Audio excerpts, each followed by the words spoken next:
Hi hello people, welcome back to our channel. మన ఛానల్ని ఇంకా ఎవరైనా కొత్తగా చూస్తున్నట్లయితే ఖచ్చితంగా సబ్స్క్రైబ్ చేసుకొని చూడండి. ఇంకెందుకు లేటు, ఈరోజు టాపిక్లోకి వెళ్ళిపోదామా. జానకి చెప్పడం అవగానే, శబాష్ జానకి, నా మనసులో మాటల్ని నీ నోటితో చెప్పినట్లుగా ఉంది అని అంది తులసి. మీ మనసులో ఇలాంటి ఆలోచనలు ఉంటే మరి ముందు నుంచి మాకెందుకు చెప్పలేదు? కనీసం మాట వరుస కన్నా ఎందుకు గుర్తు చేసుకోలేదు అని అన్నాడు రామ్మోహన్. ఎలా చెప్తామండి, మీరు వదిన పేరు ఎత్తితేనే ఇంతెత్తున మండిపోతుంటే మేము కూడా స్వార్థపరులమే లేండి. అప్పుడు ఇంత ధైర్యం ఎందుకు చేయలేకపోయామో తెలుసా? మీరు కోప్పడి మమ్మల్ని ఇంట్లో నుంచి పంపించేస్తే మా కాపురాలు పోయి మా పిల్లలు చెట్టుకొక్కలు పుట్టకొక్కలు అయిపోతారని భయపడ్డాము. ఇప్పుడు నాకు ఆ భయం లేదు. అందుకే ధైర్యంగా నా మనసులో మాట చెప్పాను. ఇంకా ఏం ఆలోచించుకుంటారో మీ ఇష్టం అని అంది జానకి. రామ్మోహన్ రావు జానకి మాటలతో అక్కంటే తనకున్న ప్రేమ ఎలాంటిదో గుర్తుకు వచ్చింది. ఇన్నాళ్ళుగా ఆ ప్రేమ మీద కోపం అనే ముసుగు వేసి ఎలాగో నెట్టుకొచ్చాడు.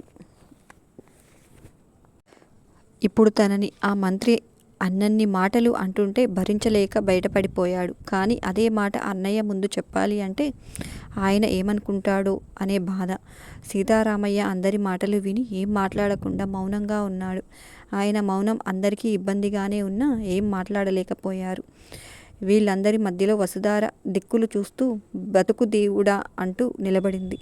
మరుసటి రోజు విరాట్కి స్పృహ వచ్చింది అని హాస్పిటల్లో డాక్టర్ రహస్యంగా రామకృష్ణకు ఫోన్ చేసి చెప్పాడు. ఆ మాట వినగానే రామకృష్ణకి మనసు కొంచెం తేలిక అయింది. రాత్రంతా విరాట్కి ఏమన్నా అయితే శివ భవిష్యత్తు ఏమవుతుందా అనే దిగులు అస్సలు నిద్రపోనివ్వలేదు. ఈ విషయం వెంటనే వెళ్ళి అమ్మకు చెప్పాడు. ఆ మాట విన్న శకుంతల, వాడికి ఏం కాదని నాకు ముందే తెలుసు పెద్దబాబు. నేను మనిషిని చూసి రోగం కనిపెట్టగలను. వాడికి దెబ్బలు బాగానే తగిలాయి కానీ చచ్చే చోట తగలలేదు అని అంది. ఏమో అమ్మా, నాకైతే ప్రాణం లేచొచ్చినట్లుగా ఉంది. కొద్ది రోజులు శివాని శక్తిని బయటకు వెళ్ళనివ్వకుండా చూసుకుంటే ఈలోపు పరిస్థితులు కొంచెం చల్లబడతాయి అని అన్నాడు రామకృష్ణ. అంటే వాడికి భయపడి దాక్కోవాలా అని అన్నాడు శివ ఆవేశంగా. నువ్వు నోర్ముయ్ శివ అన్నాడు రామకృష్ణ కోపంగా. రాత్రే ఇంటికి వచ్చిన మేనమామ శ్రీకర్ శివ వైపు చూసి, అన్ని సమయాలలో దూకుడు మంచిది కాదు శివ. సమయానుసారం ప్రవర్తించడమే వివేకుల లక్షణం అన్నాడు. అలా చెప్పు శ్రీకర్, ఏంటో బుద్ధి లేకుండా వెనక ముందు చూసుకోకుండా దూసుకుపోతున్నాడు అని అన్నాడు రామకృష్ణ. అవును కన్నా, అన్నిసార్లు దూకుడు పనికిరాదు. కాస్త బుద్ధి ఉపయోగిస్తే శారీరక శ్రమ తగ్గుతుంది అని అంది శకుంతల.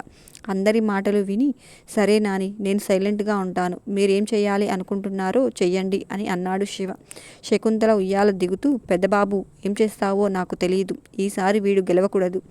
మళ్ళీ గెలిచి పదవిలోకి వచ్చాడంటే వీడి ఆగడాలు మరీ మితిమీరిపోతాయి. అప్పుడు వీడిని ఆపడం మనకు కూడా కష్టంగా ఉంటుంది. మొక్కగా ఉన్నప్పుడు పట్టించుకోకపోయేసరికి వీడిప్పుడు ఇలా మానై కూర్చున్నాడు. ఇప్పటికీ కూడా నిర్లక్ష్యంగా వదిలేస్తే రేపు మనల్ని పిగిలించడానికి చూస్తాడు. వాడు పదవిలోకి వచ్చాక చేసే మొదటి పని అదే అంది శకుంతల. ఈసారి పదవిలో ఉండడంతో ఆర్థికంగా బాగా బలంగా ఉన్నాడమ్మా. వాడిని ఇప్పుడు ఆపాలన్నా కష్టమే. ప్రజలు డబ్బుకి పడిపోయి వారి ఓటుని అమ్ముకుంటున్నారు. న్యాయంగా ఓటు వేస్తే తప్ప వాడిని ఓడించలేము అని అన్నాడు రామకృష్ణ. పెద్దబాబు, ప్రజలు ఏమీ అమాయకులు కారు. వాళ్ళు చాలా తెలివైన వాళ్ళు. డబ్బు తీసుకున్న ఓటు మాత్రం వాళ్ళ మనసులో ఎవరికి వేయాలనుకుంటున్నారో వాళ్ళకే వేస్తారు. అందుచేత వాడి డబ్బు చూసుకొని మనం ముందుగానే చేతులెత్తేయాల్సిన అవసరం లేదు.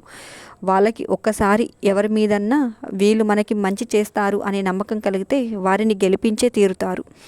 ఇప్పుడు మనం చేయాల్సింది ఒక్కటే, మంత్రికి ఎదురుగా నిలబడే అతను మంచివాడు, సమర్థుడు అయ్యుండాలి. అలా చూసుకుంటే చాలు అని అంది శకుంతల. కరెక్ట్గా చెప్పారు పిన్ని. ఒక్కసారి ప్రజల్లో ఈ మంత్రి నేరాల చిట్టా కూడా బయట పెడితే అప్పుడే వాళ్ళే వీడి బుద్ధి తెలుసుకుంటారు అని అన్నాడు ప్రభాకర్. అదొక్కటే సరిపోదు ప్రభాకర్, ఇప్పుడు నిలబడే అతని మీద కూడా నమ్మకం ఉండాలి.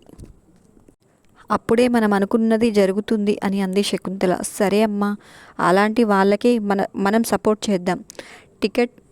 కోసం ఎవరెవరు లైన్లో ఉన్నారో, పార్టీ ఎవరి వైపు మొగ్గు చూపుతుందో చూసి ముందుకు వెళ్దాం అన్నాడు రామకృష్ణ. గిరిజ పని ఆపుకొని మరి సుహాన వెనకే తిరుగుతూ ఉంది. వాష్రూమ్కి వెళ్ళాలన్నా చెప్పి వెళ్ళాలి అంటున్న గిరిజను చూస్తే సుహానాకి విపరీతమైన కోపం వస్తున్నా ఏం చేయలేక ఆ కోపం అంతా దిగమింగుకుంటూ నాకు టైం వస్తుంది, అప్పుడు చెప్తాను మీ అందరి సంగతి అని సరిపెట్టుకుంటుంది. ఇదిగో వాడికి సృహ వచ్చింది కదా అని మళ్ళీ ఏదన్నా పిచ్చి పిచ్చి ప్లాన్లు వేశావనుకో, ఈసారి అత్తయ్య కొట్టడమో పెద్దబాబు కొట్టడమో కాదు, మీ ఇద్దరిని కలిపి నేను కొడతాను అంటూ పైట చెంగును విదిలించి చూపించింది. విరాట్కి సృహ వచ్చిందన్న మాట వినగానే సుహాన మొహం వెలిగిపోయింది. ఏంటి విరాట్కి అప్పుడే సృహ వచ్చిందా అని అంది నోరు చాటంతా చేసుకొని. అదేంటి అంత షాక్ అయ్యావు, కొంపతీసి వాడు పోతాడని డిసైడ్ అయిపోయావా ఏంటి అని అడిగింది గిరిజ సుహాన వైపు అనుమానంగా చూస్తూ.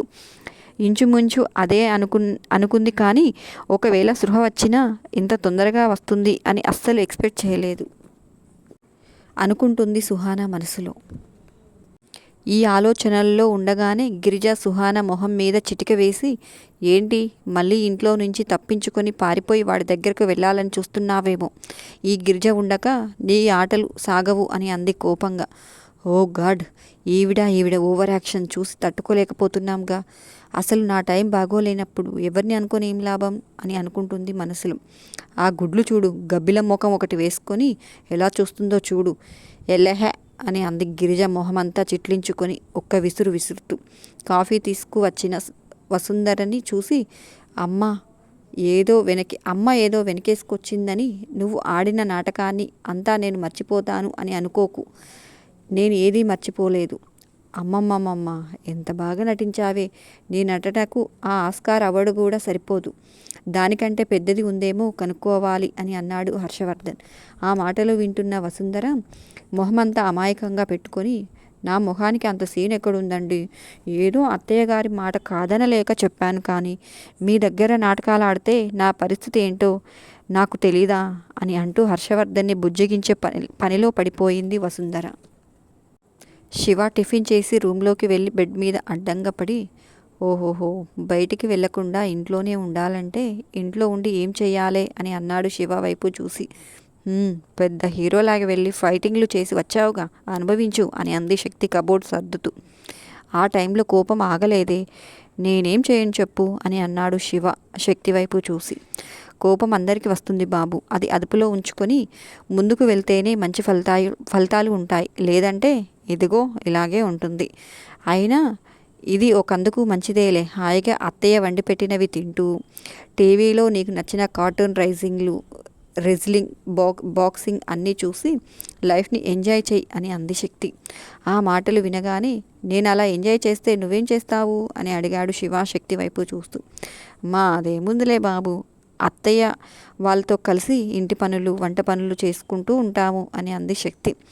అబ్బచా అవునా అంటూ బెడ్ మీద నుంచి లేచి శక్తి వైపుకి ఒక్క దూకుకి వెళ్ళి, ఎటు ఇంట్లోనే ఉండమంటున్నారు కదా, అదేదో బయటికి వెళ్ళిపోదామా సెకండ్ హనీమూన్కి అని అన్నాడు శివ శక్తిని వెనుక నుంచి కౌగిలించుకొని.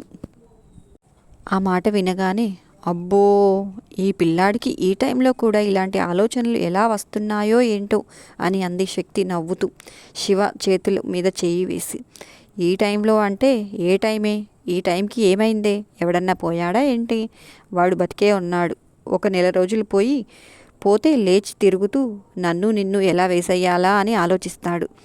అప్పుడు ఎటు వాడి ప్లాన్లకి ఎదురు ప్లాన్లు వేస్తూ బుర్ర బద్దలు కొట్టుకోవాలి. అలాంటప్పుడు దొరికిన ఈ టైంని మాత్రం వేస్ట్ చేసుకోవటం ఎందుకు అని అన్నాడు శివ నవ్వుతూ.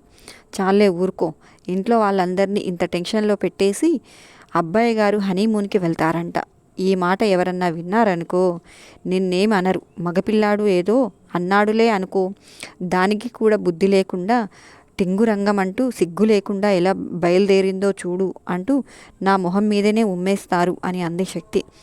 అరే అరే అరే, ఇందులో ఆడమగ ఏంటే, నువ్వు మరేను, వాళ్ళందరినీ కలపటానికే కదా దేవుడు ఇద్దరిని సృష్టించింది, అందులో ఒకరు ఎక్కువ ఒకరు తక్కువేంటి, ఏ ఆడవాళ్ళుగా పుడితే అన్ని ఇష్టాలను కోరికలను చంపుకొని బ్రతకాలి అని ఎవరు చెప్పారు, ఏదైనా బుక్లో రాసుందా, లేదంటే మన గవర్నమెంట్ ఏమైనా జీవో పాస్ చేసిందా అని అన్నాడు శివ. శివ, అలాంటివి ఏ గవర్నమెంట్ రూల్స్ పాస్ చేయదు, ఏ బుక్స్లోనూ రాయరు. మొదటి నుంచి సమాజం మన చుట్టుపక్కల జరిగేవి అవే. వాటికి తగ్గట్టుగా బిహేవ్ చేస్తేనే సమాజంలో మనకి గౌరవం ఉంటుంది అని అంది శక్తి. ఓయ్ పిచ్చి, నేను నీ మొగుడినే, పరాయి వాడిని కాదు. నీ మొగుడితో నువ్వు సంతోషంగా ఉండడానికి సమాజం చరిత్ర అంటావేంటే తింగరదాన. నేనెక్కువ నువ్వు తక్కువ అనే తేడాలు నాకు అస్సలు లేవు. మనమిద్దరం సమానం. రేపు నా కూతుర్ని కూడా అలాగే పెంచుతాను. తను ఎవ్వరికీ తక్కువ కాదు అనేలా అన్నాడు శివ. ఓ వావ్, అలాగే పెంచు, కానీ ఇప్పుడు నీ అల్లరి చేష్టలకు నన్ను బలి చెయ్యకు. బయటికి వెళ్ళి ఇలాగే చెప్పావనుకో నా పరువు పోతుంది అని దండం పెట్టింది శక్తి. ఛ, దేనికి బాడీలో అస్సలు నాడులే పనిచేయడం లేదు. దేవుడు ఆ నాడులు పెట్టడం దేవుడు మర్చిపోయినట్లున్నాడు అని. సర్లే ఏడవకు, ఇంట్లోనే ఉంటానులే అని అన్నాడు శివ. థ్యాంక్ గాడ్ అంటూ కబోర్డ్ క్లోజ్ చేసి బయటకు వెళ్ళబోయింది శక్తి. వెళ్తున్న శక్తిని మీదికి లాక్కొని, ఎక్కడికే హాయిగా వెళ్ళిపోతున్నావు? నేను బయటకు వెళ్ళడం మాత్రమే క్యాన్సిల్ చేశాను. ఇంట్లో నిన్ను వదిలిపెడతాను అని కాదు అన్నాడు శివ శక్తి బుగ్గల మీద ముద్దులు పెడుతూ. తెల్లారింది, ఇప్పుడే మర్చిపోయినట్లున్నావు అని అంది శక్తి నవ్వుతూ. అరే, 3కి టైం ఏముందే శివాంగి అన్నాడు శివ శక్తిని వదలకుండా. ఇంకా వంట కాలేదు, బయట అందరూ ఉన్నారు, వదులు శివ. రాను మరీ చిన్నపిల్లోడిలాగా బిహేవ్ చేస్తున్నావు అని అంటూ బలవంతంగా వదిలించుకొని వెళ్ళిపోయింది శక్తి. వెళ్ళవే, ఇప్పుడు వెళ్ళినా రాత్రికి ఇక్కడికే రావాలి, మర్చిపోకు. అప్పుడు చెప్తా నీ పని అన్నాడు శివ. విరాట్కి సృహ వచ్చి రెండు ముక్కలు మాట్లాడి మళ్ళీ కళ్ళు మూసుకొని ఇంకో గంట తర్వాత కళ్ళు తెరిచి చూశాడు. ఎదురుగా కూర్చొని ఉన్న తండ్రిని చూసి, వాడిని ఏం చేశారు డాడీ అని అడిగాడు. జగదీశ్వర్ కొంచెం చిన్న గొంతుతో మాట్లాడుతూ, ఇప్పుడు అవన్నీ ఎందుకు విరాట్, నీకిప్పుడే సృహ వచ్చింది, నువ్వివేం ఆలోచించకుండా రెస్ట్ తీసుకో అని అన్నాడు జగదీశ్వర్. నేను రెస్ట్ తర్వాత తీసుకుంటాను, ముందు వాడిని ఏం చేశారో చెప్పండి డాడీ అన్నాడు విరాట్.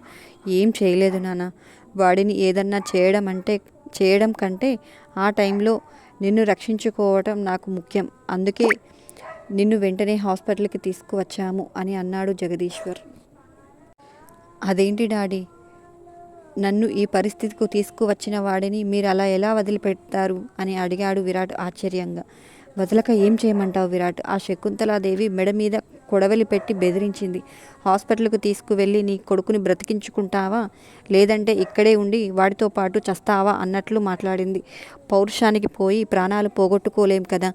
మనం ప్రాణాలతో ఉంటేనే వాళ్ళని ఏమైనా చేయగలుగుతాం. అది ఆలోచించుకొనే ఈ నిర్ణయం తీసుకున్నాను, అక్కడి నుంచి వచ్చేశాను అన్నాడు జగదీశ్వర్. ఆ మాట వినగానే విరాట్కి కోపం వచ్చింది. బలవంతంగా పైకి లేవడానికి ప్రయత్నించి బాడీలో ఏ పార్ట్ సహకరించక అలాగే పడుకున్నాడు. నువ్వు ఇప్పట్లో పైకి లేవలేవు విరాట్, ఇంకా టైం పడుతుంది. నీకప్పుడే సృహ కూడా రాదనుకున్నారు డాక్టర్స్. దేవుడి దయ వల్ల నీకు సృహ వచ్చింది అని అన్నాడు జగదీశ్వర్. సృహ వచ్చి మాత్రం ఏం పీకుతున్నాంలే, మంచం మీద పడి ఉండటమేగా. నన్ను కొట్టినవాడు మాత్రం హాయిగా ఉన్నాడు. ఇప్పుడు తెలుస్తుంది అప్పుడు గిరీష్ పడిన బాధ ఏంటో అని అన్నాడు విరాట్ కోపంగా. కొన్నాళ్ళు హాయిగా ఉండనివ్వు విరాట్, తర్వాత ఎటు మన చేతిలో కుక్క చావు చస్తాడుగా అని అన్నాడు జగదీశ్వర్ కర్కశంగా. ఇదంతా జరుగుతుంటే ఆ సుహానా ఏం చేస్తుంది అని అడిగాడు విరాట్. ఏం చేస్తుంది? సినిమా చూసినట్లు చూస్తుంది. ఆ పిల్ల నీకు కరెక్ట్ కాదు విరాట్, తను బాగా స్వార్థపరురాలు, కంత్రీతనంలో మనల్ని మించిపోయింది. గోడ మీద పిల్లిలాగా ఎటు అవకాశంగా ఉంటే అటు దూకుతుంది అని అన్నాడు జగదీశ్వర్. కానీ నాకు అదే కావాలి డాడీ. ఇంత జరిగిన తర్వాత దాన్ని చేసుకోకపోతే నా మీద నాకే అనుమానం వస్తుంది. దాన్ని పెళ్లి చేసుకొని వాడి కళ్ళల్లో గర్వంగా చూడాలి. పెళ్లి మాటలు మాట్లాడినందుకే ఇంత రచ్చ చేశాడు కదా, అందుకే దాన్ని చేసుకొని వాడి చేతకానితనం మీద చెప్పుతో కొట్టినట్లు చూపించాలి. ఆ తర్వాత నిదానంగా వాడి ప్రాణాలు తీస్తాను అని అన్నాడు విరాట్ కోపంగా. ఇంత జరిగాక ఆ పిల్లని బయటకు రానిస్తారా? వచ్చినా ఇన్ని యుద్ధాలు చూశాక ఆ పిల్ల ముందుకులాగా నేను చేసుకోవడానికి ఒప్పుకుంటుంది అని గ్యారెంటీ ఏంటి అని అన్నాడు జగదీశ్వర్. ఒప్పుకుంటుంది డాడీ, ఖచ్చితంగా ఒప్పుకుంటుంది. దాని మీద కన్నా వాళ్ళ ఇంట్లో వాళ్ళ మీద ఉన్న కుళ్ళు కోపం మీద నాకు గట్టి నమ్మకం ఉంది. అది వాళ్ళను ఏడిపించడానికైనా సరే నాతో పెళ్ళికి సిద్ధంగా ఉంటుంది అని అన్నాడు విరాట్ ధీమాగా.